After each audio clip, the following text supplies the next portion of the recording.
uncertainty. It's a modeling tool. I wouldn't be dependent on that cone because that storm could shift anywhere inside that cone. Within that, okay. Yeah. Yeah. Okay. So as I was saying, there's our arrival times. Oh, that's changed too. So we're looking at, for Pasco County, we're looking anywhere early Thursday morning, starting around 3 o'clock, and then feeling severe impacts around 8:30, 9 o'clock in the morning. There's our wind fields. With our wind fields, we're looking at tropical storm force winds on the coast extending inward. It's going to be dependent how wide the storm actually gets. And it's, as we know, hurricanes are lopsided, so everything is usually on the right side of the storm. Yeah. So it depends how large that side of the storm gets. That'll be dependent on our wind field. And there's our storm surge watch. Yeah. And 6 to 10 feet, 10 to 15 feet just north of us, starting about in Citrus County going north. If that storm shifts any more to the east, we're probably going to see that 10 to 15 feet dip down into our area. As you know, we're a very shallow shelf in Pasco County. Our floor extends very far out into the Gulf. That's one of our downfalls. I have a question. Yes, ma'am. How long will it take for the storm to be out of, like, Pasco County? I heard it was moving quick. If it's moving fast, it'll be out by late Friday evening, probably around 10:30, 11 o'clock. We should start seeing it clear up. In the last 2 days. Any question? So the red is 6 to 10 feet. Yes. But when I look up at the key, it says 12 feet. So which is it? What do you see, 12 feet? The key up top. The key up the Oh, top. that's that's an NWS thing. I don't have an answer for that. So I just know we're being told verbally by the weather forecasters, 6 to 10 feet. So that's what we're being told. So will we be experiencing winds on Friday, or is it just mostly rain bands? It'll be rain bands. You might get some wind within the rain bands, but it shouldn't be that severe. You might get some strong gusts. And that's rip currents. We really don't have to worry about rip currents on our side of the county, on this side of the coast. It's mainly on an east side event. There's our rain for the next 7 days. And we're looking anywhere of about 5 inches, 6 inches overall for the next 5 to 7 days, depending on the heavy pockets that also pass through. On top of all the rain we got from Debbie, and Yes, sir. we're adding to it, so. Flood watch, we're all under a current flood watch because of the storm coming by. Our rivers are pretty good. The Elfers River is pretty good. The only one, like I said, is the one at Worthington Gardens. That went back up in the minor flooding yesterday. I think the Withlacoochee, Cody River too, is not in great shape. They had flooding the other day just from rain Down at the, near, like, downtown Newport Richey. okay. Rainfall departures over 30 days. As you can see, we're in that nice dark purple, and that's 5 to 6 inches over the last 30-day rainfall because we've had that little lull in there, thank goodness. Just try to dry out and get a new roof put on my house. That's important. Oh, yeah. Flood guidance, you see we're in the green, so we're pretty good. We do have some capacity on the east side of the county. I was talking with Barrett and Jason Mickle today. Silver Oaks Golf Club, they've pumped down about 3.5 foot of water. So in the event, they still have some capacity to push it back up into the golf course again, if they have to. Right. But they're not pumping now, are they? No, they're not doing any active pumping right now. One of the reasons is because of the Worthington Gardens River going up again, and there's nowhere to put it. There's no really good infrastructure to pump it to right now. Right. Everything is pretty much full. Yep. There's our watches and warnings. Our watches, we're in for a minor impact for weather. Coming to Thursday, we go to a slight. That's when the storm should be right on top of us and going by. And then on Friday, we still go back down to a minor chance of thunderstorm. That's because bands will still be passing through and has the possibility of dumping more rain on us. Coastal flooding continues. We're not really in that area. It's mainly up in that east side of the state. And that's our river gauges. So we are pretty good with our river gauges. The only one that is the Worthington Garden one that's in minor flooding right now. And then St. John's River, of course, we don't have to worry about that one. That's way north of us. And then this is for tornadoes. So we're in that marginal risk for tornadoes when this storm as it comes by us. And then that's this other system that's out there. That's another system that's out there that's not going to affect us. It's going to make that right-hand hook. And then that's really about it. And then there's one other slide that I had sent to Stefania. It was the flood slide.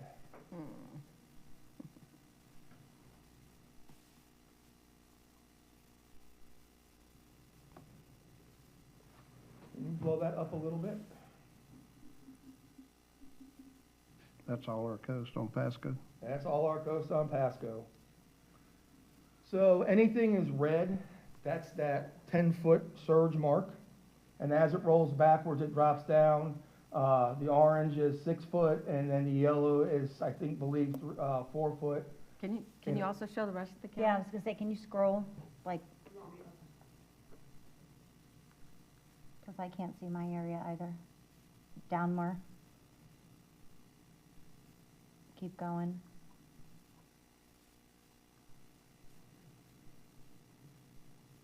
Okay, thank you. So the orange, It's 6 feet. I'm one house away from being yellow. Okay, so That the means orange a is lot. 6 feet, yeah. So as you see, we are going to be impacted heavily if this storm. Can you go back? I want to see the river, into Newport Richey. That I So, was looking at too. where is that red, where it's all red? Which part? River, north of Cecilia and, Right there where she's circling? yeah, where's all that? Let me think. That is, that I is- believe, downtown Main Street. That is the Pickles Cody River coming in, I believe. It's- That's south of downtown. Yeah, That's, 'cause here's Gulf Boulevard. is that like Gray Preserve Bluff. and over there? Someone who knows more than me. What's yellow? Yellow, I believe, is 4 feet. Let's see, 54. Well, isn't Gray at the end of Plath and Rowan? Plath and Rowan, yes. So where, I think So where it that's- says, so where it it's- says north of Bailey. It's just Cody River. west. Cody River. So, but as you see, we are going to be impacted heavily. Dependent on when the surge comes in, how much wind that we have pushing on it is going to be dependent how much water exits when it tries to go back to low tide. If we have continuous winds, it's going to hold that water in, and then when our next high tide comes around, it's just going to build on top of that.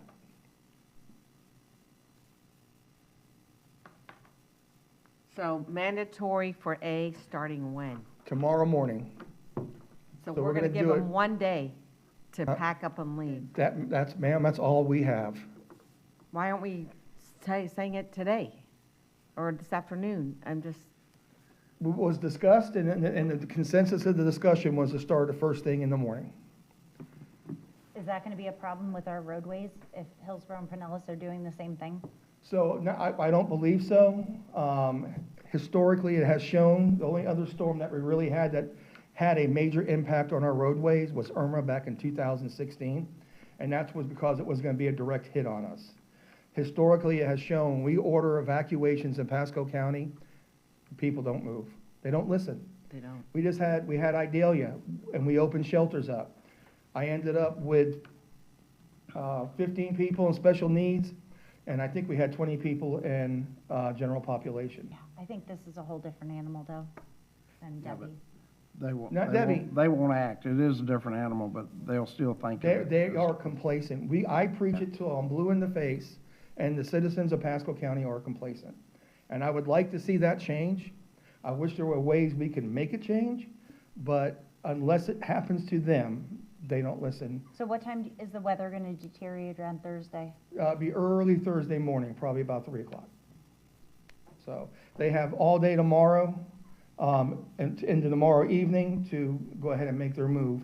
Shelters are opening at 4 o'clock. We have 5 schools that we've opened up.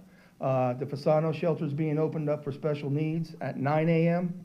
And we opened that one up super early because it involves transportation with ambulances and things like that. Wiregrass High School is also going to be used as a special needs, but unfortunately, with the discussion with the school board today, they are very adamant on continuing classes because of school hours and early speaking. I tried for early dismissal today, and they would not even budget that. So we had to wait till 4 o'clock. So, but we do have ample time. It's 17 hours when we do an evacuation for Zone A, and that's the mandatory one. B and C we put in there because of the possibility of water getting that far inland. Is that going to happen? Most likely not. But as a precautionary measure, absolutely, we're going to ask for it. Are you showing the zones? Do we have a map of the zones here? The evacuation zones? Yeah, because I don't think you No, showed. I don't, but we could pull it up on the website.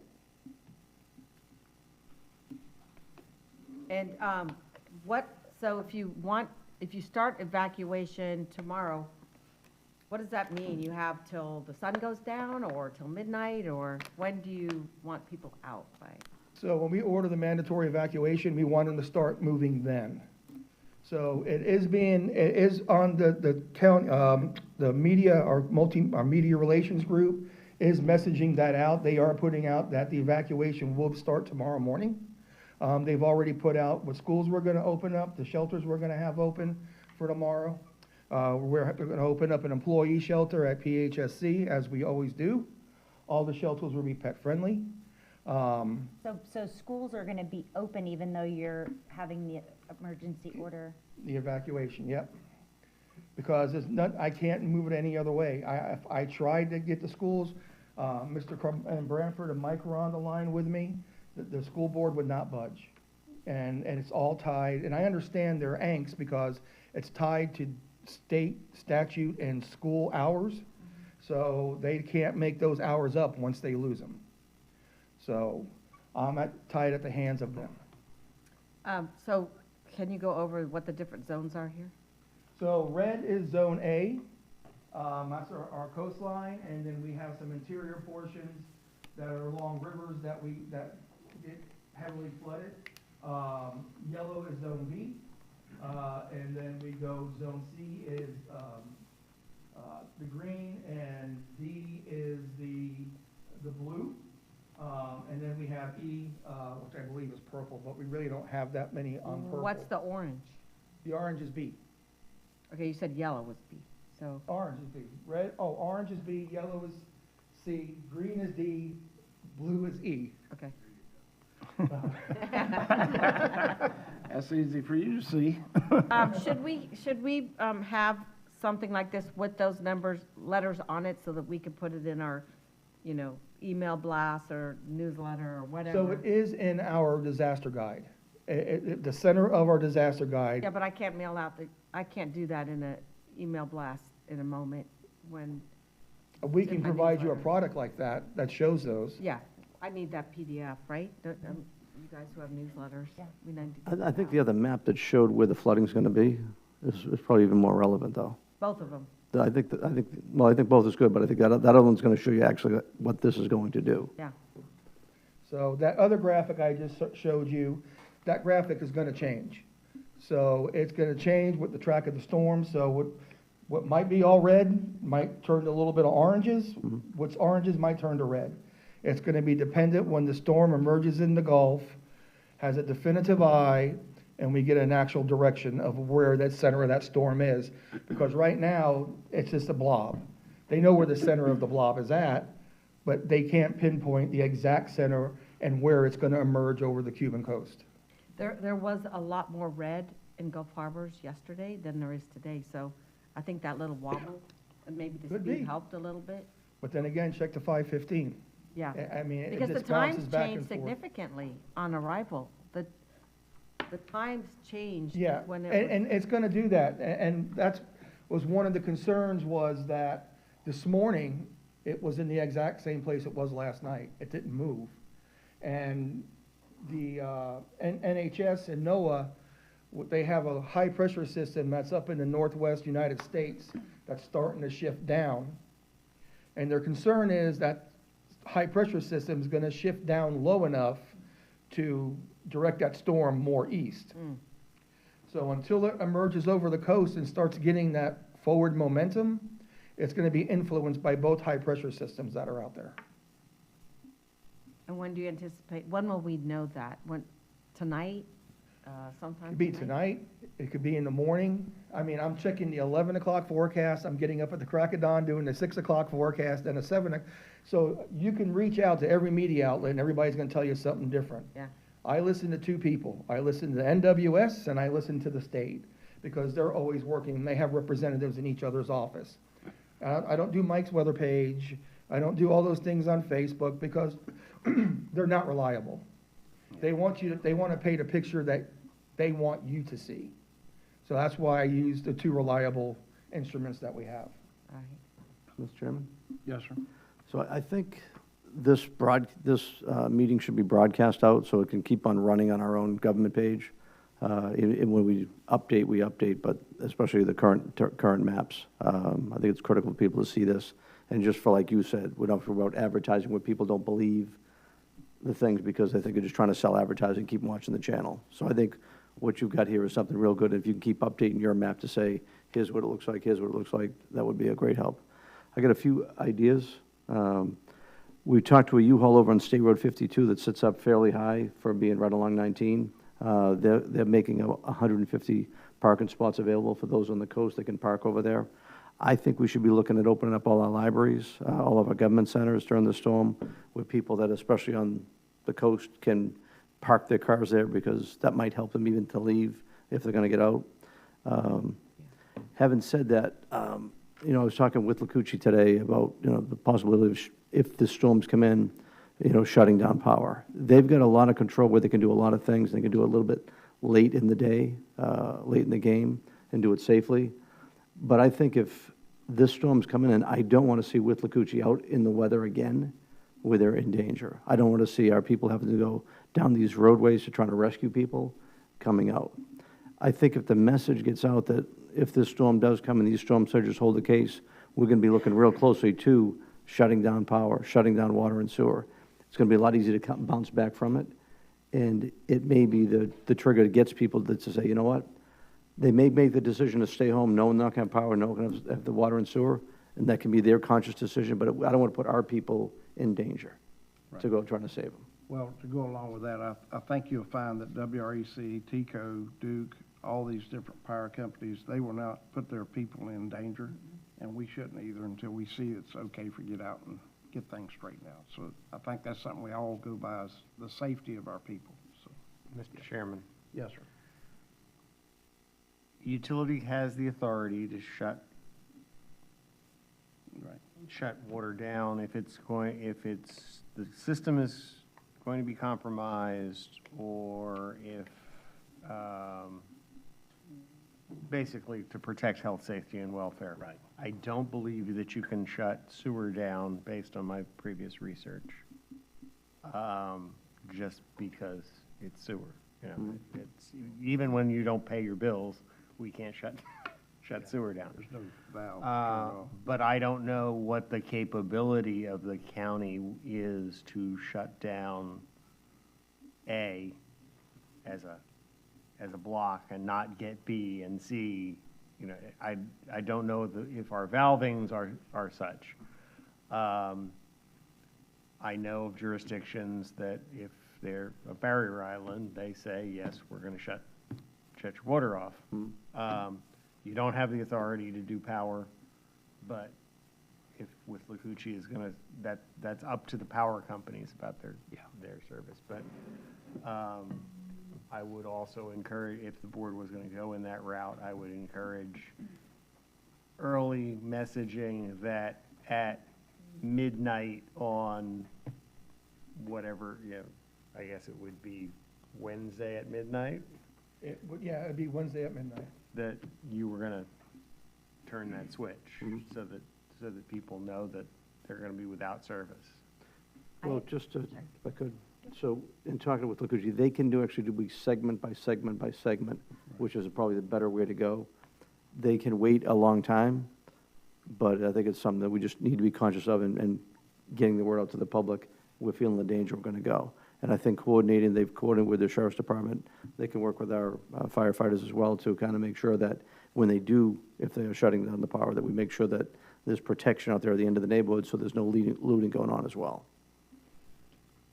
Yeah, so I also talked with the Coochie today, and they have crews coming from Texas also for reinforcements. And I was actually with the sheriff's office this morning, and they did discuss the looting, that they would be there for safety, so. So with Well, the what pa- about Duke shutting off power? I mean, did anyone, I didn't reach out to Duke. I hadn't heard anything from Duke. okay, I don't know how we can tell them to shut the power off. So with That's up to them. Yeah. That is correct, that is up to them. So I will tell you, with shutting down power grids, that we have two areas that are gonna be affected out of this. The one up in Hudson off of Old Dixie Highway, is definitely gonna get water in it, so I don't know if they're gonna shut it off or not, but it's definitely gonna be impacted. And then the one down at Anclote at the power plant, that's right across the street that we had visited. Right, Duke. That one is definitely gonna be, impacted also, if we get that 10-foot of surge. I do know that the electric companies will go around and turn power off if there are substations or they deem it unsafe. There are green transformers everywhere. They will shut the power off to those grids. I've had it happen on 2 occasions. One with, actually both during Irma. One occurred at an apartment complex down off of Old 54, and then the other one occurred at the mobile home complex at Ridge and 19. So they will proactively shut power off. Okay. But I don't think they will just go in there to just shut the power off to get the people out. I don't think they would do something like that. So, but we have been in contact with the Lakuchi. They do have 5,000 strong coming from around the states. Duke has set a camp up, and I can't remember the name of it off the top of my head now, here, where? Yeah, Lady of Lord Church, and they're staging all their assets there. So we will have a strong contingency of electrical workers here if, and we do need them, which I am hoping, knock on particle board, that we don't. Yeah. So, Mr. Chairman? Yes. So I think if the electric companies make the decision, they will as they go along. I think it's important that we coordinate with them to get the messaging out as it's going, and also the coordination between the sheriff and our own fire EMS people to protect the area as best we can. And I think that may encourage them to leave knowing they'll be safe and they're not going to power anyway to make that move. Because if this storm surge goes to these higher levels, it's going to be very bad out there. Yeah. Okay. We, Question on sandbag locations. I'm getting some texts from people down the Holiday area. Where is their closest sandbag location? the Maggie Valley Golf Course is where theirs is at. Why do we not put them up and down the coast? I'm just curious. Because historically, we have never done that. We've had marked locations since I have been the EM director and prior to me. We've used Magnolia Golf Course. We were using Station 17 years ago till it went under construction, and we can't use that site right now because of the construction going on. So we have Magnolia Valley Golf Course, we have Veterans Park, we have Heritage Park and Land O'Lakes, we have Station 29 in Zephyr Hills, we have Sea Barn over in Dade City. Dade City Police Dade City Department has Police. one open at the Road Police Station. The city of Newport Richey has one open, I believe, at their utilities building. And those are all the ones that I know of so far. but we have them all publicly noticed. They are open from sunrise to sunset. They are self-serve. You have to bring your own shovel. One of our sites does have inmate labor the Maggie Valley does have inmate labor there to help the citizens. Okay, and I have a question. Yes, ma'am. But after this one, I want to work on getting one in Holiday. Yes, ma'am. Um, We and can get you one on Holiday There's a now, Catholic church if there you that like. we may be able to use. We used it for our waste pickup on Mile Stretch.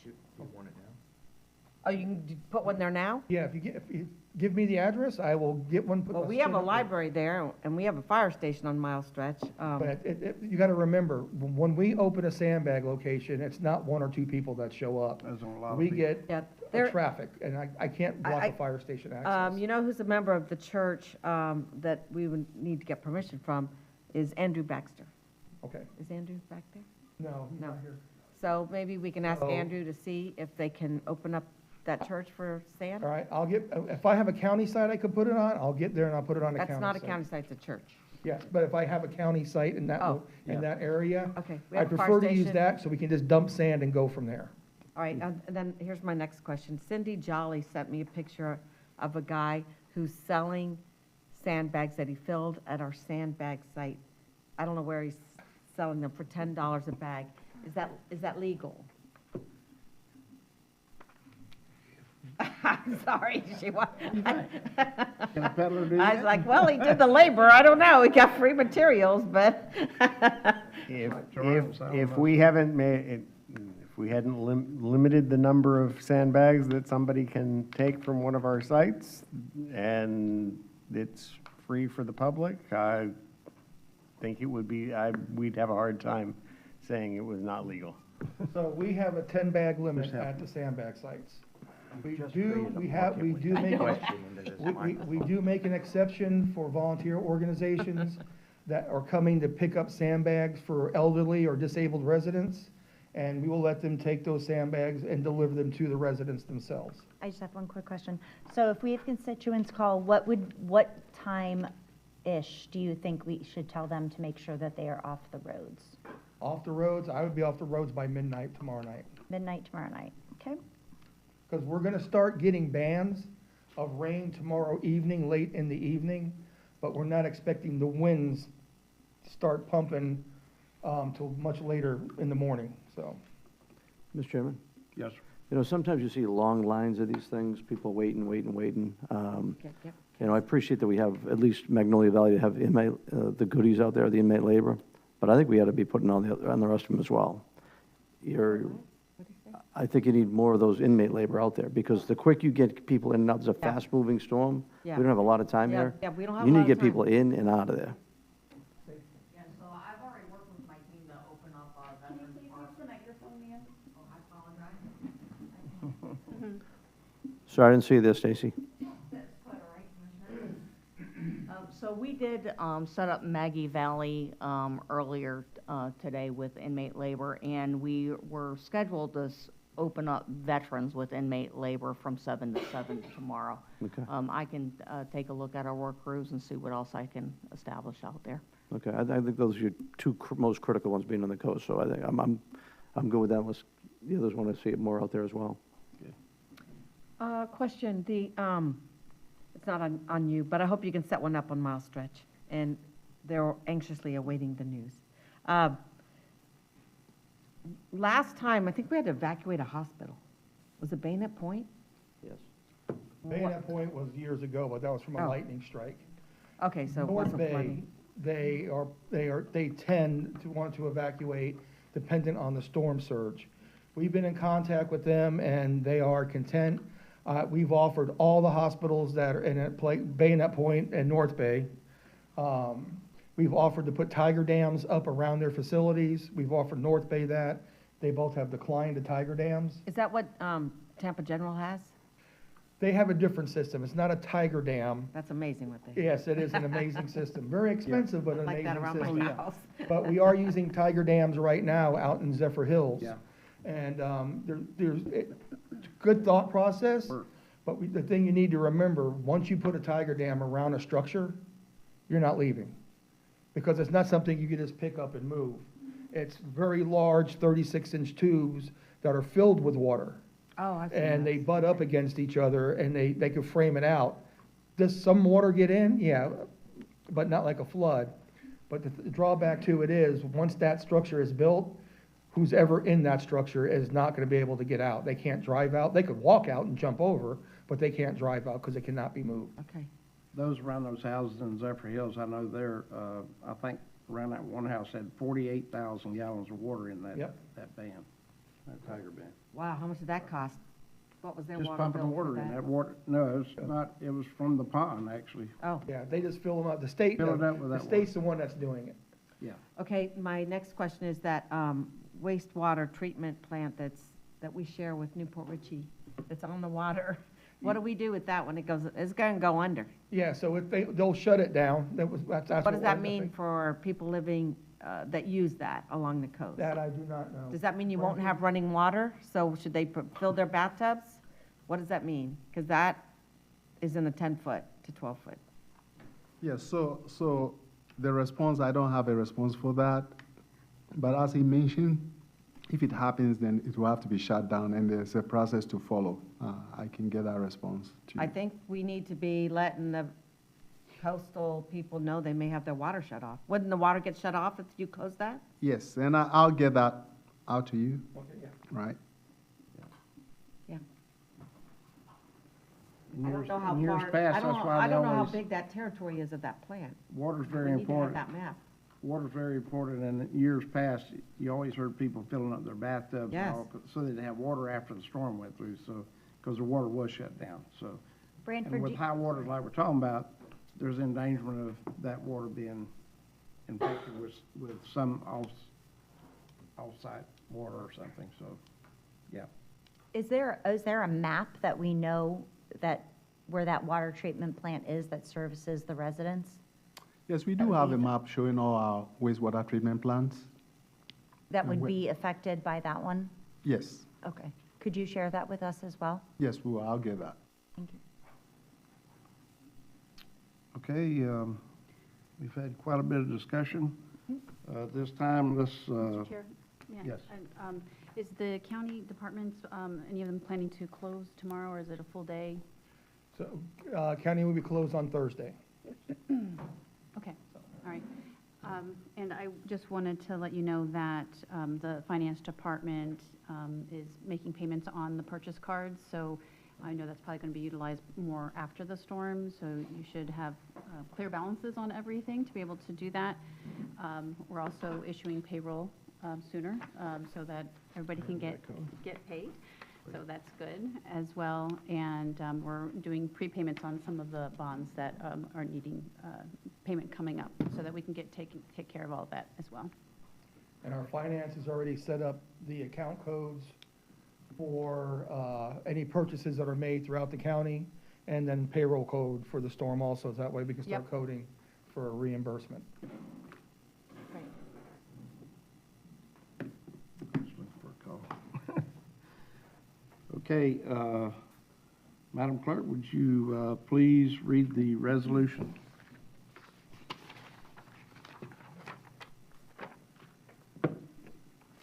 Resolution number 24-200, a resolution by the Board of County Commissioners of Pasco County, Florida, declaring a state of local emergency related to Tropical Storm Helene. Whereas the Governor of the State of Florida issued Executive Order number 24-208 on September 23, 2024, declaring that a state of emergency exists for certain counties in the state of Florida, including Pasco County, due to the current forecast models for Tropical Storm Helene, hereinafter referred to as the event. And whereas Pasco County is currently under a tropical storm watch, hurricane watch, and a storm surge watch. Current forecasts predict hurricane force winds and potentially heavy rainfall impacting the west coast of Florida as the storm moves forward, and the event poses a potential and continued threat to the lives and property of the residents of Pasco County, requiring advanced preparation and mobilization of resources, as well as flexibility and authority from the Board of County Commissioners to act in a timely manner to mitigate damage and render assistance to affected residents.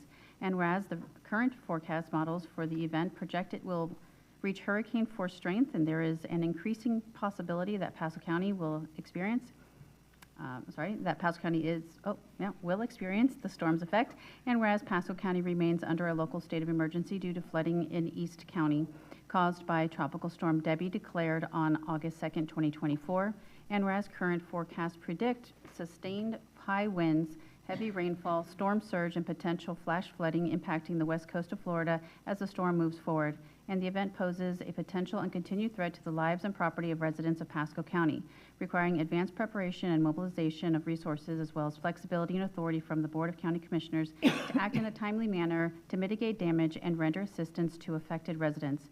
And whereas Chapter 252 Florida statutes provides authority for political subdivisions such as Pasco County to declare a state of local emergency and to waive the procedures and formalities otherwise required of political subdivisions by law pertaining to 1, performance of public works and taking whatever action is necessary to ensure the health, safety, and welfare of the community. 2, entering into contracts. 3, incurring obligations. 4, employment of permanent and temporary workers. 5, utilization of volunteer workers. 6, rental of equipment. 7, acquisition and distribution with or without compensation of supplies, materials, and facilities. And 8, the transfer, amendment, appropriations, and/or expenditure of public funds. Now therefore, the Board of County Commissioners of Pasco County, Florida, in emergency session this 24th day of September 2024, hereby declares a state of local emergency pursuant to Section 252 Florida statutes and Sections 30-29 and 30-30 Pasco County Code of Ordinances, effective immediately for all territory within the legal boundaries of Pasco County, including all unincorporated and incorporated areas, and authorizes the county administrator or his designee to order evacuations, make emergency purchases, or take any other actions he deems necessary. This state of local emergency shall be effective upon enactment and shall remain in effect for a 7-day period thereafter, unless otherwise rescinded or extended as provided by law. Further, to the extent allowed by law, this declaration retroactively applies to ratify expenditures made and actions taken prior to the effective date of this LSE by county staff in connection with preparation in anticipation of the event. Be it further resolved by it as expressly authorized that the county administrator or emergency management director are each delegated the authority to 1, extend this initial declaration of local state of emergency as many times as necessary, and 2, dissolve this local state of emergency for any extensions thereof if the event no longer poses a threat to the lives and/or property of Pasco County residents or to public property. This delegation of authority to the county administrator and/or emergency management director is to extend or dissolve this local state of emergency does not require further action. The procedures set out in sections 30-29 and 30-30 of the Pasco County Code that may be interpreted to be in conflict with this grant of authority are hereby waived. Be it further resolved by the Board of County Commissioners that it is the intent of this board that given the possibilities that episodic rainfall or high winds may result in only localized damage or flooding, that the county administrator or his designee shall have the flexibility to institute, modify, amend, terminate, or reinstate evacuation orders as conditions and affected areas change, and without further action by this board. Be it further resolved by the Board of County Commissioners that it is the intent of this board that to the extent the county administrator has already extended public funds in preparing for the event, all such actions are hereby ratified and approved. Be it further resolved by the Board of County Commissioners' desire to facilitate the cleanup of debris on private property by those residents affected by wind, rainfall, and/or flooding, and therefore this board directs that the cost of the debris disposal, tipping fees, otherwise charged to residents for debris disposal related to this event shall be paid from the general fund rather than by the affected residents. Be it further resolved by the Board of County Commissioners hereby exercises its authority and waives the procedures and formalities required by law of a political subdivision as provided in Chapter 252 Florida statutes and Section 30-29 and 30-30 Pasco County Code of Ordinances. Done and resolved this 24th day of September 2024. All right, is there any further discussion by the board? Mr. Chairman? Yes, sir. So when I read these words, they ring out really strong to me. And the last storm we had, Hurricane Debbie was coming in. We talked with, after we declared the state of emergency, we talked with DEP Swiftmud for a long time about doing something over in Palm Terrace. What we ended up doing was we took out along Ranch Road, a total of 500 truckloads, then 1,000 truckloads of dirt to create a stormwater area, which helped. And in Tropical Storm Debbie, there was only about a 10-foot triangle that actually showed any rainfall event. However, after having a little bit more rain, a few weeks later, we had another storm come in, and the people in the very end were within like 6 inches of water in the house. And they're sitting up kind of high, but that's how high it was. We didn't lose a truck that time, though they flooded out twice before. When I read this, and I see performance of public works taking whatever action is necessary to ensure the health, safety, and welfare of the community, I'm going to tell you there's the 2 stormwater ponds that are there. How do we get that map up? I want to get like Ranch Road and Arbordale if you can. Those 2 ponds that are there, and working with DEP, we're almost to terms now. We've just kind of like finalized what we're going to do. And it looks like the sludge that's in the one pond to the north, closer to Birchwood, away from Ranch Road, it's only about 6 inches or 16 inches of soot or sludge that's there. The other ponds got about the same. They're pretty much agreeing to that if we take and mix dirt with what's there and go through, we may not even have to cap it, but they're going to monitor it later on.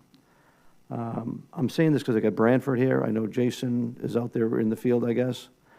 But I need Branford to have comfort to what we're going to say. So if you see the 2 ponds where it says right where Ranch Road is.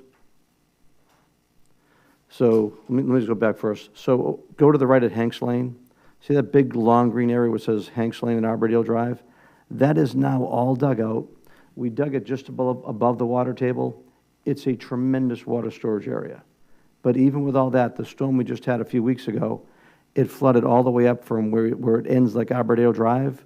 The road was blocked off for a while, and it was probably, again, 6 inches of home where it says 7701.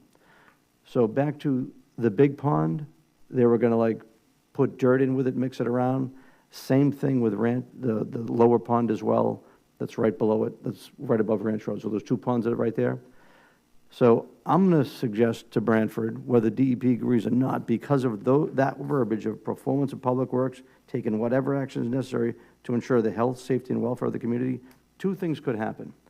If you look at where this water flows, and I looked at it real close and talked with staff about it yesterday extensively from a neighbor that lives up the street, the water flows vertically down, kind of where Jason Road goes all the way down. It hits Oleander, and that's the area where I asked them to go clean out the silt. After Oleander, it goes down further, and we'll go all the way down to Pineapple Lane, way down here. All right, so stop right there for a second. Right where that arrow is, that's Double Hammock. The water from that point goes out to the Gulf. Now, what's bad about this whole thing, you've got all the water flowing from the north that was coming down that way to get to Double Hammock, but when you go down to Pineapple Lane, you've got a big area where Lake Henry drains into this spillway, comes all the way to, please don't stay right there yet. So it drove all the way there, and it goes into that way as well. From this point, it goes down to Fox Hollow, and it stops right there. And the water from down here to the south is actually right now, as of yesterday, flowing upstream going the other way. So you got water pushing from down to Lake Christie down in here, that way there from south of Fox Hollow, pushing water up the other way. So try to imagine you got water coming down from the north and going up from the south, heading toward Double Hammock, but doesn't quite get there. If this storm surge comes in and Double Hammock, that water comes right up, and see how close it is to 19. If it comes over there, you're going to have a huge blockade coming in that's going to stop it going. Now, I don't know if we can hold Back all. right there, is that where we put those, is that where that little test thing is right there? Where the arrow is, No, that's up in, that's in Beacon Woods. further up? So this is this is right where the Cinema Drive, so it's like where the movie theater is, Aldi's is there. That's where that comes across. Now, that's what I asked today earlier, and I talked yesterday with Barrett and Jason about go clean that thing all the way out so that water can flow out, because once it gets out there, it goes. But if it's going to be a low tide situation, if we can get that water down there is good. But if we're going to have, what I know is going to happen is you're going to have water coming this way, water coming that way, it stops in there. And that's why we used to have so much trouble at Pineapple Lane and even up above at Jasmine Lakes. The water is like conflict. Well, why are you bringing this up right now? I'm bringing this up right now because, let's go back to those 2 ponds above. If we take and take the dirt around, there's big berms around these two ponds that are there.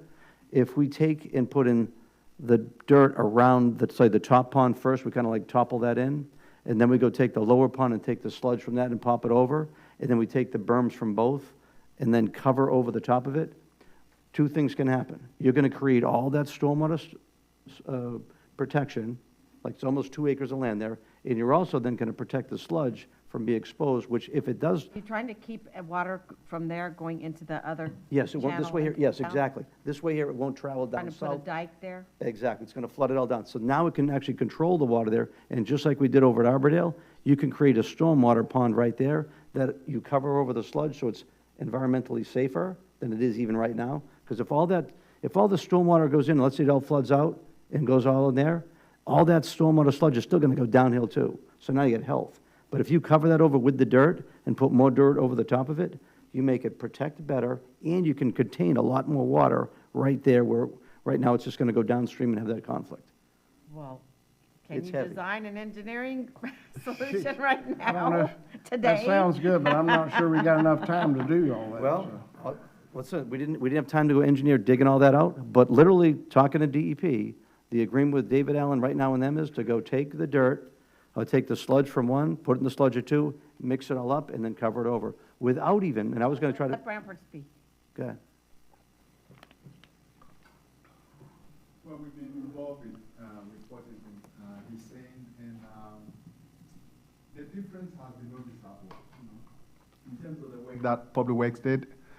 So we are moving forward to bringing about more improvements in the stormwater conveyance.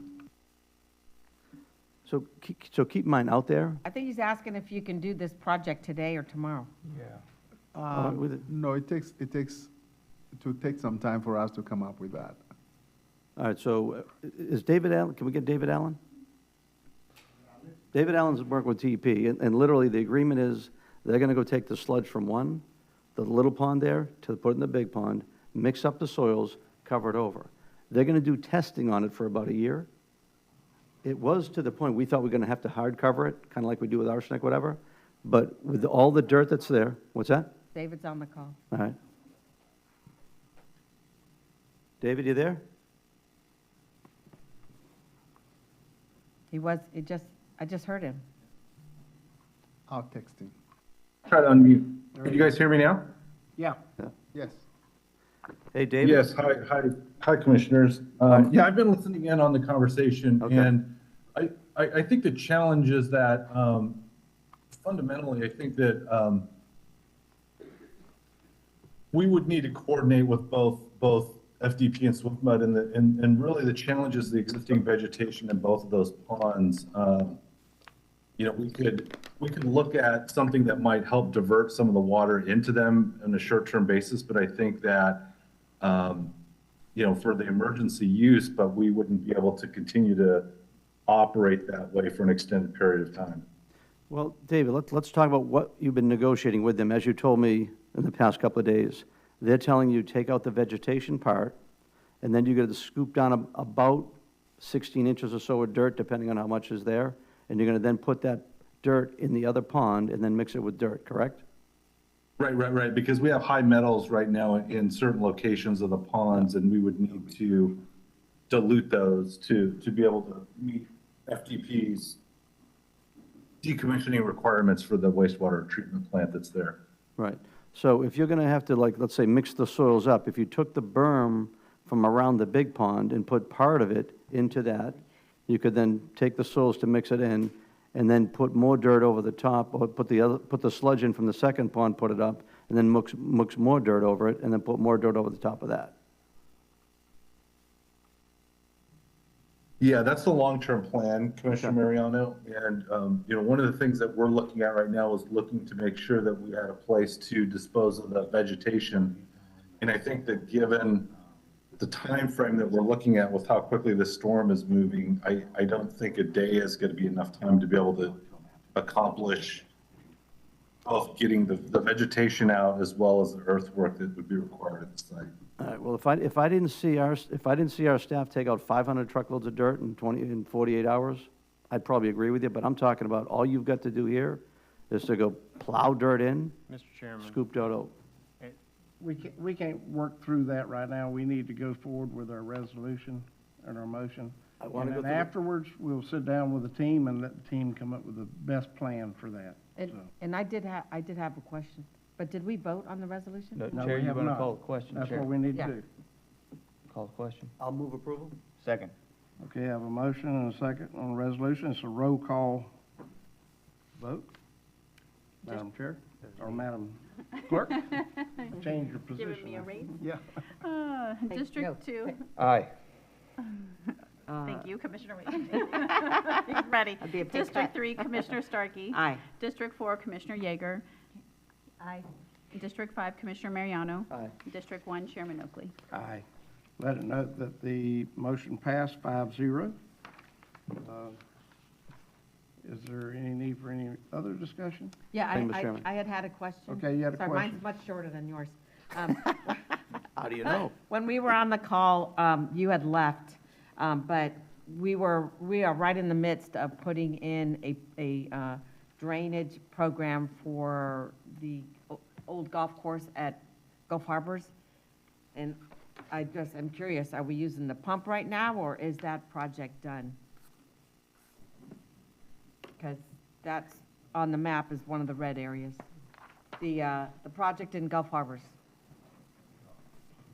It was under construction a couple weeks ago. Are we done with it? It's to drain the flooding in the lakes there. Yes, I know they started that project. It's still ongoing. Where they are, I don't have that response. I can follow up. So the pump is still there then? That's my question. Yeah, I don't have that response in terms of whether the pump is there or not. All right, and, But the work was started, yes. oh, I know it started. What I'm asking is, what is the plan if that fills up? So usually what happens is Public Works has all these house spots, and they have pump stations, pre-stations, or they'll move pumps to these areas as the storm comes along. So that location is one of those hotspots that Public Works is aware of. Okay, well, I'm texting the president of the association. I'm gonna ask them if they know if the pump is there. They can find out. And if it's not there, they can station one there. Thank you. Okay? Mr. Chairman? So, and Commissioner Stark, I'm glad you're bringing that up. The staff told me a while ago they could do it fairly quickly, so hopefully they can finish before the storm hits. We'll see how that goes. But we've got a great team out there. I just want to say, the reason I brought this conversation up with you, because my next call will be with David Allen Branford and team to go talk about what we know, and we're going to go work hard on DEP to try to go get it. But I just didn't want you guys to get scared of what we're talking about, because the DEP was already in the same plan I just told you about. So I'm just trying to get, Thank you. I'm going to use this verbiage as hard as I He's gotta can. go do something. Mr. Chairman, Excuse me. I have to say something at this point. Okay. The local state of emergency is not your ability to void all permitting requirements to do a project, especially if you're already in a permitting situation with DEP. It's for taking immediate action to protect the health, safety, and welfare of current events that are unfolding. It's not, we think this would be a good idea and prevent something. You still are subject to enforcement of state agencies and federal agencies under a local state of emergency if you go beyond the authorities that you have dealing with an emergency. I'll be happy to include you in the meeting, but I'm going to tell you for this here, this is protecting the health, safety, welfare of the community. They flooded before, they could flood again after what we've done already. So this is to protect the people as well as the environment. But I'll include you in the meeting too. All right. Thank you. This meeting is adjourned. Andy, can you show me?